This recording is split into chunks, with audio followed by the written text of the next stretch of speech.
Hello guys, स्वागत है आपका सिटीजन जी चैनल पर। और आज आप देखने वाले हो 1992 में रिलीज हुई psychological horror slasher movie Mikey का ब्रेकडाउन, जिसके डायरेक्टर हैं डेनिस डेम्स्टर। इस मूवी का सब्जेक्ट कुछ ऐसा है कि अभी पिछले साल तक भी ये यूके में बैन थी और सभी मेजर स्टूडियोज ने इसे रिलीज करने से साफ मना कर दिया था, इसलिए एक छोटी सी कंपनी ने रिलीज किया था। मूवी एक मासूम से दिखने वाले बच्चे माइकी के बारे में है जो इतना ज्यादा चालाक और मैनिपुलेटिव है कि कोई सोच भी नहीं सकता। पर खतरे वाली बात यह है कि वो 9 साल का बच्चा एक सन की साइकोपैथ है। मूवी आप देखना चाहो तो जरूर देख सकते हो। बच्चे की परफॉर्मेंस, उसके डायलॉग्स आपको हैरान कर देंगे। तो चलिए अब ज्यादा देर ना करते हुए जल्दी से ब्रेकडाउन स्टार्ट करते हैं।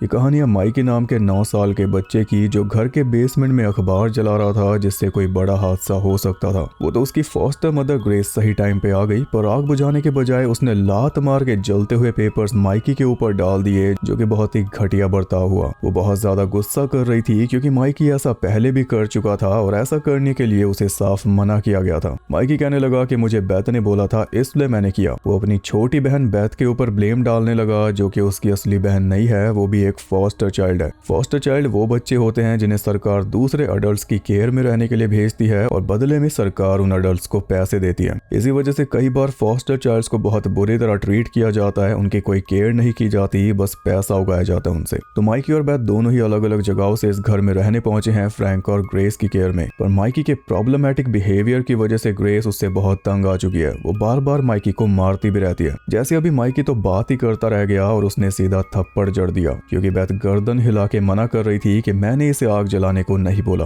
माइकी को सुनो के ग्रेस बेथ को साथ लेके वहां से चली गई और माइकी बोलता रह गया कि तुम मेरी कोई परवाह नहीं करती क्योंकि तुम मेरी असली मां नहीं हो। असल में माइकी को अपने माँ बाप से सिर्फ प्यार चाहिए। उसे अपनेपन की बहुत तलाश रहती है, क्योंकि जो उसके असली पेरेंट्स थे वो उसे बहुत ज्यादा अब्यूज किया करते थे। तभी उसे उसके असली पेरेंट्स से अलग किया गया, लेकिन उस सब अब्यूज ने उसके दिमाग पे गहरा असर डाला है, जिसकी वजह से वो ऐसी हरकतें करता है। बल्कि एक बार उसे गुस्सा आ जाए या उसका विश्वास उठ जाए तो वो बहुत गलत हरकत भी कर सकता है, जैसा कि अब उसने करने का ठान लिया है। जब ये एहसास हुआ है कि उसके नए माँ बाप उसे कोई प्यार नहीं करते, उसे बेथ से भी नफरत हो चुकी है, क्योंकि उसका कहना है कि ग्रेस बेथ को कभी कुछ नहीं कहती, सिर्फ माइकी को ही मारती रहती है। बेथ ने कभी उसे अपना असली भाई नहीं समझा, इसलिए भी तो बदला उसने सबसे पहले बेथ से लिया। बेथ की डॉल छीन कर उसने बेथ को अपने पीछे लगा लिया, फिर अपने पीछे पीछे उसे ले गया पूल वाले प्लैंक तक, जहाँ से डॉल उसने पानी में फेंक दी। और जब बेथ अपनी डॉल को उठाने लगी तो उसने प्लैंक हिला हिला के बेथ को पानी में गिरा दिया और पूल में डूबने से बेथ की मौत हो गई। इसके बाद वो ऊपर बाथरूम में पहुंचा, जहां पे ग्रेस बाथटब में नहा रही थी, तो उसने हेयर ड्रायर ऑन करके बाथटब में फेंक दिया, जिस वजह से ग्रेस करंट लगने से मारी गई। फिर जब फ्रैंक घर आया तब तक माइकी ने उसके लिए मेटल बॉल्स बिछा दी थी। जैसे उसने पूल में तैरती हुई बेथ की बॉडी देखी, वो जल्दी से उसकी तरफ दौड़ा और मेटल बॉल्स पे फिसल कर दरवाजे का कांच तोड़ते हुए जा गिरा बाहर,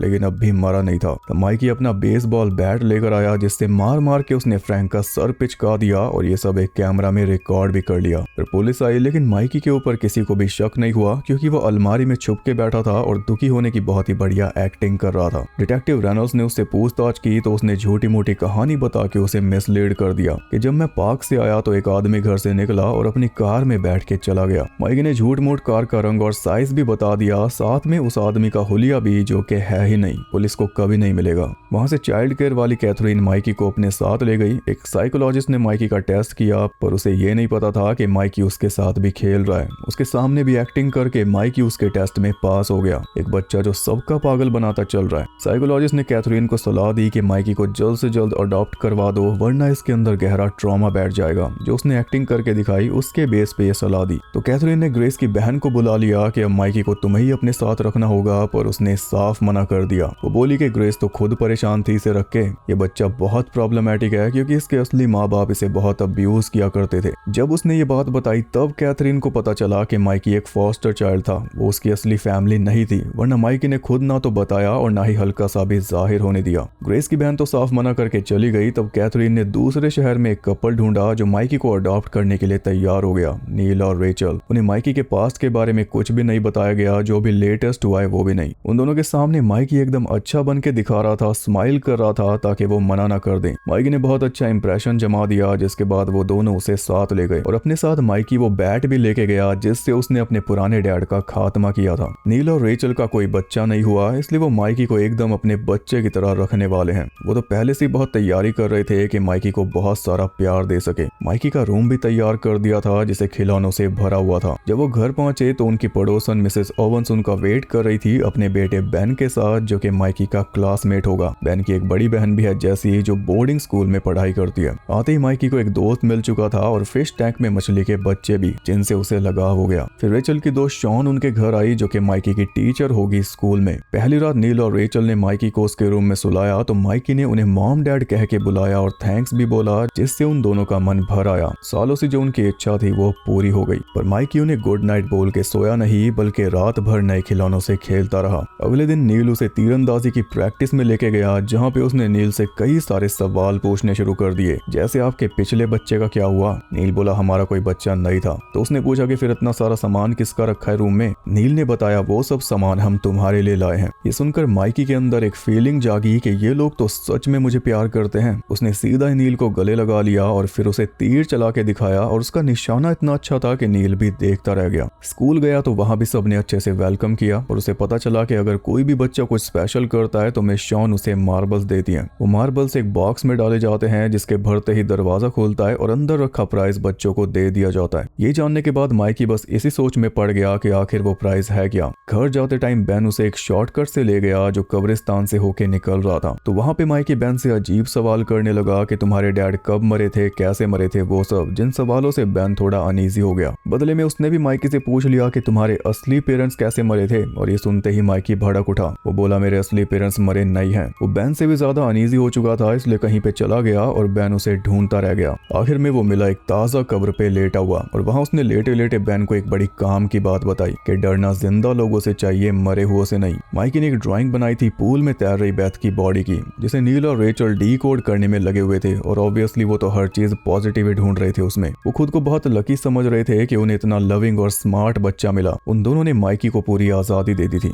अगले दिन माइकी बेन के घर में खेल रहा था और साथ ही साथ अजीब बातें करके उसे डरा भी रहा था, जैसे एक खोपड़ी बात कर रही है। सुनो, बेन के पास दो पेट हैं, एक उसका फ्रॉग बुच और एक बिल्ली रोजी। रोजी उसकी बहन जैसी की पेट है, जिसकी फोटो देखते ही माइकी को उससे प्यार हो गया, अपने से 10 साल बड़ी लड़की से। ऐसा प्यार हुआ कि उसी टाइम माइकी ने उसकी फोटो भी चुरा ली। अगले दिन स्कूल में मिस शॉन पढ़ा रही थी, पर माइकी का ध्यान सिर्फ प्राइस पे था। उसे जल्द से जल्द प्राइस देखना था, इसलिए वो चुपके से खुद उस बॉक्स में मार्बल डालने लगा, जिस पे शॉन ने उसे देख लिया। पर शॉन ने उसे कुछ कहा नहीं, ना ही उसके पेरेंट्स को कुछ बताया। बस शॉन ने इतना बोला कि दोबारा ऐसा कुछ मत करना और घर जाके खुद अपने पेरेंट्स को बताना कि आज मुझसे ये गलती हुई। हाँ जरूर, गलतियों की लिस्ट बहुत लंबी है। अगले दिन वो तीनों जू में गए, जहाँ पे उन्होंने खूब मौज मस्ती की। वहीं एक ओल्ड लेडी अपना बैग भूल के जा रही थी, तो माइकी ने जल्दी से जाके उनका बैग लौटा दिया। इसके बदले में ओल्ड मैन ने उसे पैसे ऑफर किए, पर माइकी ने मना कर दिया। माइकी का ये नेचर देख के उस कपल ने उसकी बहुत तारीफ की और उसके माँ बाप की भी, जिसने उसे ऐसे पाला। नील और रेचल और ज्यादा प्राउड फील करने लगे। क्योंकि माइकी इतना प्यारा बच्चा है, इसलिए रेचल घर में गन नहीं रख सकती, तो गन उसने ले जाकर शॉन को दे दी। अगले दिन स्कूल में ड्राइंग क्लास चल रही थी, जिसमें थीम था थैंक्स गिविंग। तो माइकी ने ऐसी ड्राइंग बनाई जिसने शॉन को सोचने पे मजबूर कर दिया। उसने एक टर्की बनाया जो कुल्हाड़ी से आदमी का सर अलग कर रहा था। वो ड्राइंग लेकर शॉन प्रिंसिपल जेंकिंस के पास पहुंची और शॉन ने बताया कि शायद माइकी साइकोटिक बिहेवियर शो कर रहा है, पर जेंकिंस ने उसकी बात हंस के टाल दी कि इतना उतना तो चलता ही है, आजकल के बच्चे बड़े शैतान हो गए हैं। प्रिंसिपल ने तो उसकी सुनी नहीं, इसलिए शॉन अपने लेवल पर माइकी के बारे में थोड़ी जानकारी निकालने लगी। पर एक काम बड़ा मुश्किल था, क्योंकि किसी को यही नहीं पता था कि माइकी आया किस शहर से। ऐसे जो अडॉप्शन होते हैं उनमें सब कुछ सीक्रेट रखा जाता है। अगले दिन स्कूल ग्राउंड में प्रिंसिपल जेंकिंस बच्चों की शर्ट उतरवा रहे थे, पर माइकी ने शर्ट उतारने से मना कर दिया। वो बोला मुझे सन से एलर्जी है, जबकि वो सन में ही खड़ा था। तब जेंकिंस को अकेले में उससे बात करनी पड़ी। वो बड़े प्यार से माइकी के मुंह से निकलवाना चाह रहा था कि आखिर प्रॉब्लम है क्या, और उसे पता चला कि प्रॉब्लम माइकी के असली माँ बाप है। उन्होंने माइकी को इतना अब्यूज किया है कि उसकी बॉडी पे आज भी निशान है, इसलिए वो शर्ट नहीं उतारना चाहता। जेंकिंस ने माइकी से उसकी फेवरेट मूवी पूछी, तो माइकी बोला Freddy Krueger, nightmare on Elm Street. Freddy Krueger बच्चों को खत्म कर देने वाला है। और फन फैक्ट यह है कि माइकी की नई माँ रेचल यानी मिमी क्रेवन वेस्ट क्रेवन की वाइफ थी इस मूवी के आने से पहले, और वो नाइटमेयर ऑन एल्म स्ट्रीट में दिखाई दी थी। खैर, क्लास में एक 10 साल के बच्चे का स्केलेटन था, वो माइकी को बहुत पसंद आया।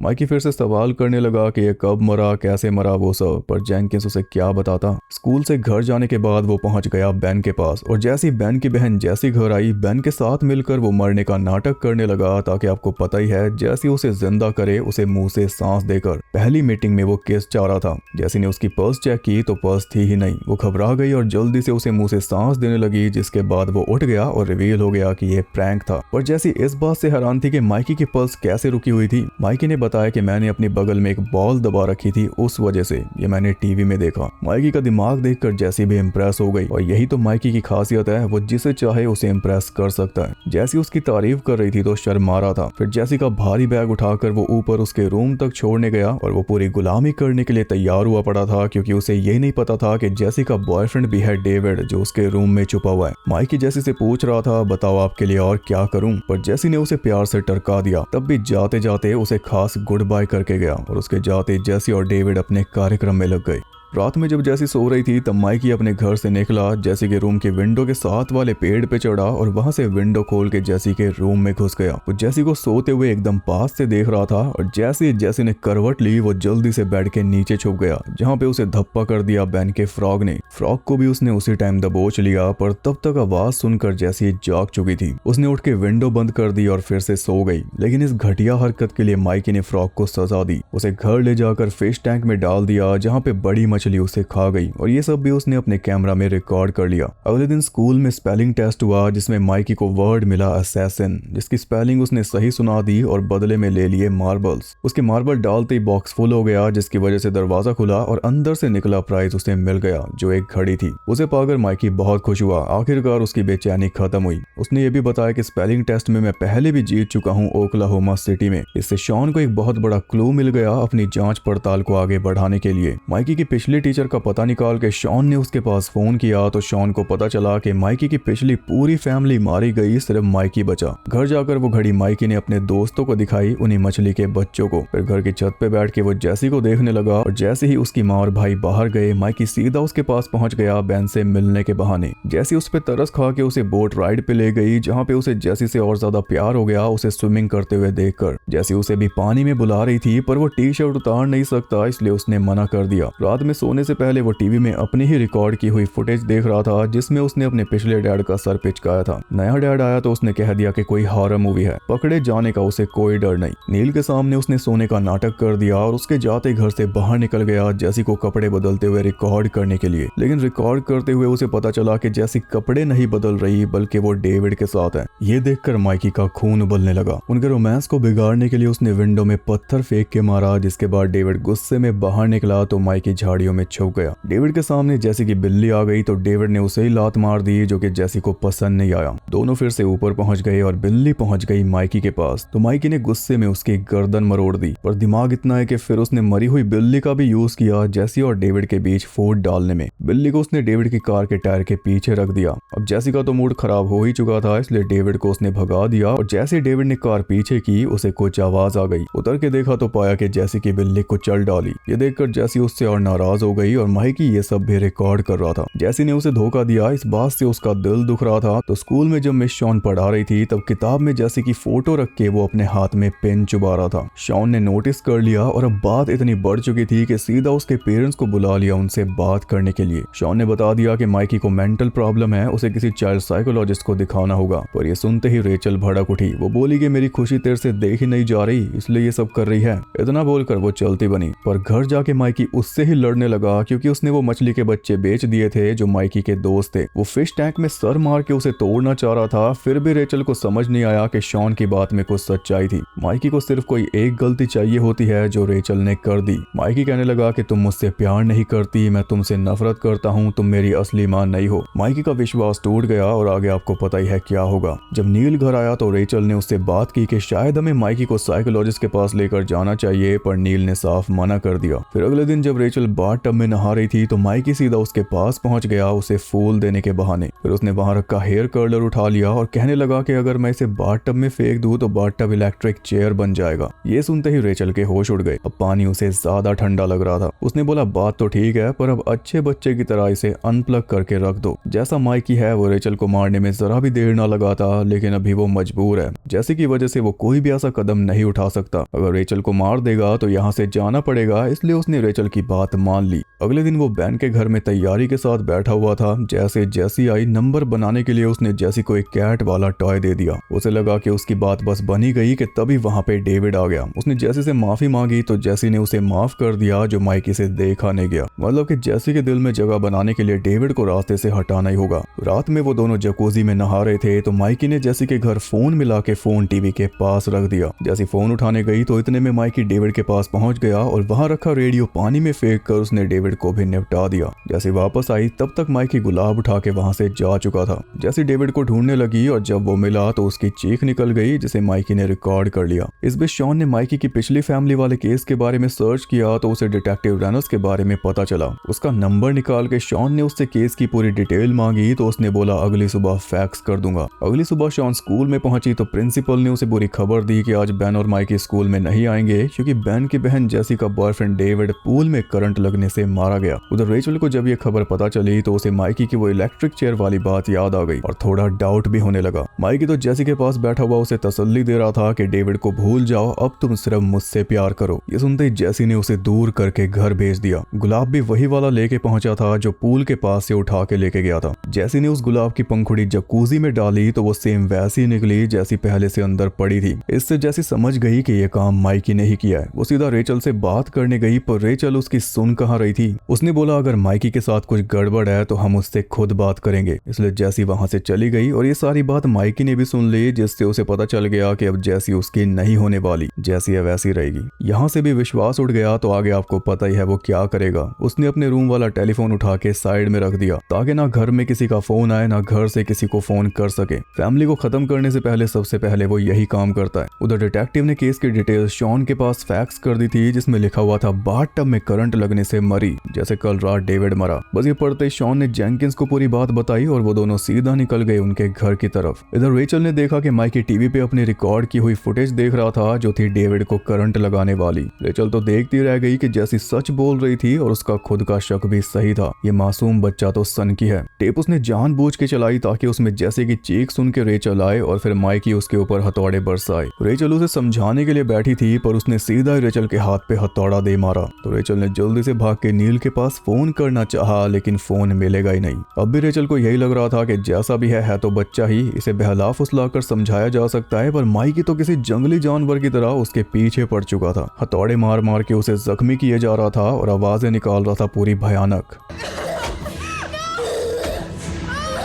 उससे बचने के लिए रेचल ऊपर अपने रूम में जाकर छुप गई तो वो ग्लास वाला दरवाजा तोड़ के अंदर आ गया और फिर से हथौड़े बरसाने लगा। रेचल ने उसे धक्का दे दिया तो उसने टूटे हुए ग्लास का एक टुकड़ा उठा लिया। उससे बचने के लिए रेचल पीछे भागी पर वो उसके ऊपर टूट पड़ा, जिस वजह से दोनों जा गिरे नीचे। जब तक शॉन और जेंकिंस वहां पे पहुंचे तब तक माइकी रेचल के गले में कांच घुसा के उसे खत्म कर चुका था और उन्हें लग रहा था कि साथ में गिरने से माइकी भी नहीं बचा, जबकि वो एक्टिंग कर रहा था। जेंकिंस ने उसकी पल्स चेक की लेकिन पल्स मिली नहीं। फिर वो दोनों बाहर आ गए और शॉन जो अपने साथ रेचल की गन लेकर आई थी वो उससे जेंकिंस ने ले ली। इसके बाद जेंकिंस अंदर गया पुलिस को फोन करने के लिए और गन उसने थोड़ी देर साइड में रखी थी। इतने में ही माइकी ने गन उठा के उसमें से गोलियां निकाल दी, फिर तीर कमान लेके सामने आ गया। जेंकिंस ने उसे बहुत रोका पर जब वो रुका नहीं तब जेंकिंस को गोली चलानी पड़ी जो कि चली नहीं, पर जो तीर माइकी ने मारा वो उसके आर पार हो गया और एक ही बार में खेल खत्म। कुछ देर में जब शॉन अंदर आई तो माइकी उसके पीछे पड़ गया गुलेल में मेटल बॉल्स फंसाकर, जो कि उसकी खास है। वो शॉन को बोल रहा था मैडम जी आपने मुझे बहुत कुछ सिखाया, अब एक आखिरी चीज सिखाओ, मरते कैसे हैं। उसने मेटल बॉल सीधा शॉन की आंख में दे मारी, जिसके बाद वो भी नहीं बची। फिर उसने फोन वापस ठीक से रख दिया, जिसके बाद घर में फोन आया नील का।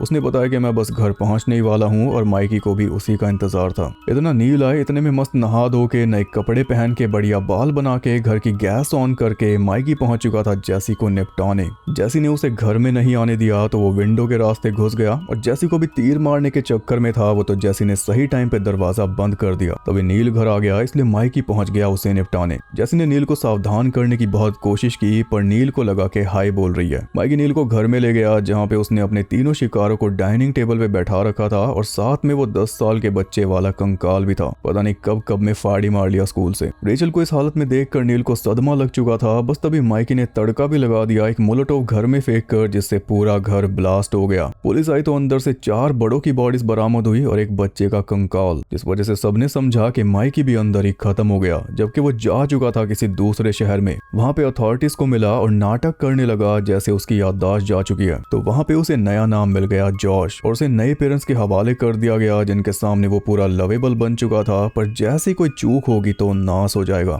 इसी के साथ ही मूवी हो गई खत्म।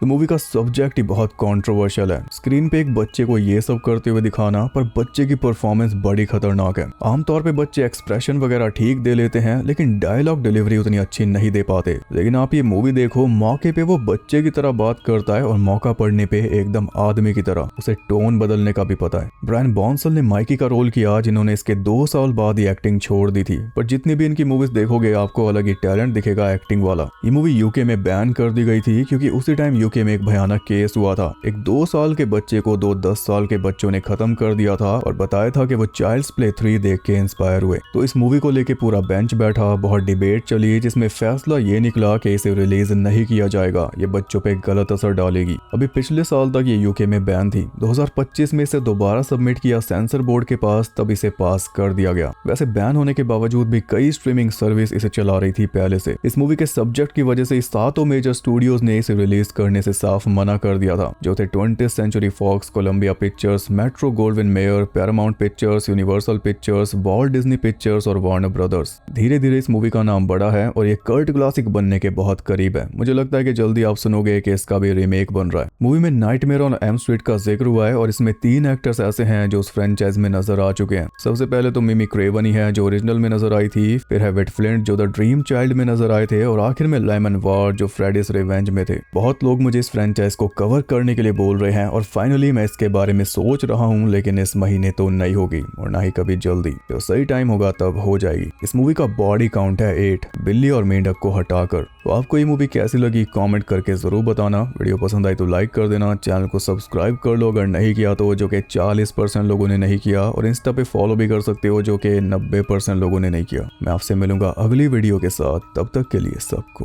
बाय।